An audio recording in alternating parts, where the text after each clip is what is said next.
Stick with our coverage of the 51 recommended changes to the Reserve Bank and specifically whether the Governor, Philip Lowe, who acknowledges mistakes, can keep his job when his term expires in September this year. Today, Jim Chalmers gave no assurances but said his decision about the next Governor will be made mid-year.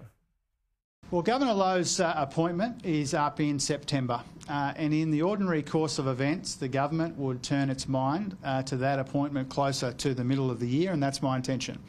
My focus has been working with the Governor, with the opposition and others, and particularly with the review panel, to finalise and now release the recommendations of the RBA review.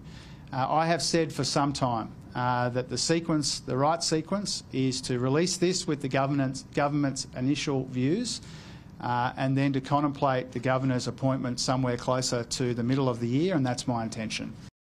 But Lowe, who's been the subject of a barrage of criticism, especially that call that interest rates would not be higher until 2024, says he's prepared to stay in the job if asked.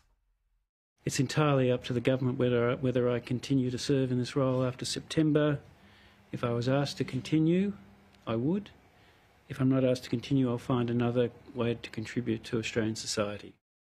But the Reserve Bank review urges more diversity in the opinions that the central bank listens to and that it be open to criticism. Even the voting of the Monetary Policy Committee will in future be revealed when an interest rate decision is made. So Peter Tulip is the Chief Economist at the Centre for Independent Studies and a former economist at the Reserve Bank. He's been an open critic about the way the RBA deals with dissenting views and joins me now. Peter, many thanks for your time. Give me your overall sense of what this review of the RBA achieves. I think it's great. I think it doesn't change policy. It doesn't really change the framework, but it does change the process in very important ways. It makes the bank more open to scrutiny, both internally and externally, and so we should have fewer mistakes and we should be more confident in the decisions that the Reserve Bank makes. Why would opening up the Reserve Bank's processes, the voting, having, if you like, some knowledge of dissenting views in there, why would that make it less prone to mistakes in the future?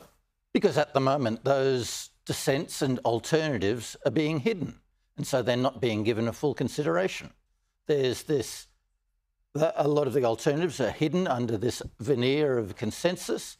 And so there's very little debate as to what else or otherwise the Reserve Bank should be doing. So the Reserve Bank Governor, Philip Lowe, today said you've got to remember that there are 9 people on the board. But then you go back to the review, and the review gives you a sense that there are occasions when that board was almost blindsided or did not have information when decisions were being made about interest rates. Yeah, the report repeatedly says that the board didn't receive information and didn't even ask for information on alternatives to its decisions.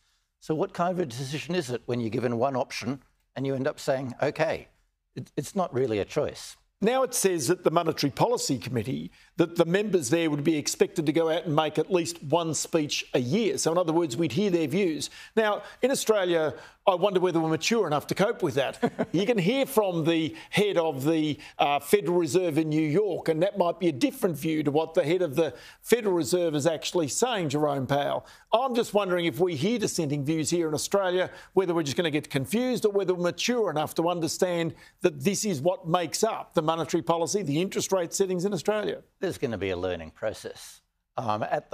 When it starts out, I think a lot of the public and the media will think that this is a cacophony.